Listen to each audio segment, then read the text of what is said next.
It is really puzzling to me that having just buried one monster, the Soviet Union, another remarkably similar one, the European Union, is being built. Exactly what is the European Union? Perhaps by examining the Soviet version we can get the answer. The Soviet Union was governed by 15 unelected people who appointed each other and who were not accountable to anyone.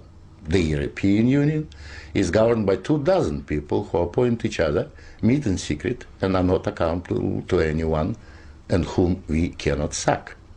One might say that the EU has an elected parliament. Well, the Soviet Union had a parliament of a sort too, the Supreme Soviet, which just rubber-stamped the Politburo decisions, pretty much like the European Parliament does, where speaking time in the chamber is limited within each group and often amounts to 1 minute per speaker. In the EU, there are hundreds of thousands of bureaucrats with their huge salaries, their staff, servants, bonuses and privileges, their lifelong immunity from prosecution, which is simply shuffled from one position to another, no matter what they do or fail to do. Is this not exactly like the Soviet regime? The Soviet Union was created by coercion and very often with a military occupation. The European Union is being created admittedly not by armed force, but by coercion and economic bullying. In order to continue to exist, the Soviet Union spread itself further and further. The moment it stopped spreading, it started collapsing.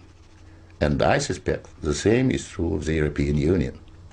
We were told that the purpose of the Soviet Union was to create a new historic entity, the Soviet people, and that we must forget our nationalities, our ethnic traditions and customs. The same seems to be true of the European Union. They don't want you to be British or French, they want you all to be a new historic entity, European, to suppress all your national feelings and live as a multinational community. After 73 years, the same system in the Soviet Union resulted in more ethnic conflict than anywhere in the world. In the Soviet Union, one of the grand purposes was the destruction of the nation state. And that's exactly what we observe in Europe today. Brussels intends to absorb nation states so that they should cease to exist. Corruption was built into the Soviet system from top down, and so it is in the EU. The same endemic corruption activity that we saw in the old Soviet Union has flourished in the EU. Those who oppose or expose it are silenced or punished. Nothing changes. In the Soviet Union, we had a gulag. I think we have a gulag in the European Union also, an intellectual gulag known as political correctness.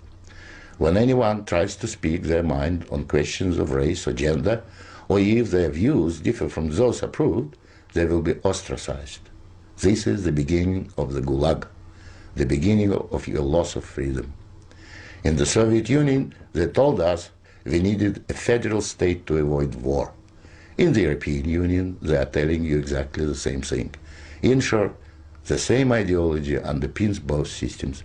The EU is an old Soviet model presented in Western guise.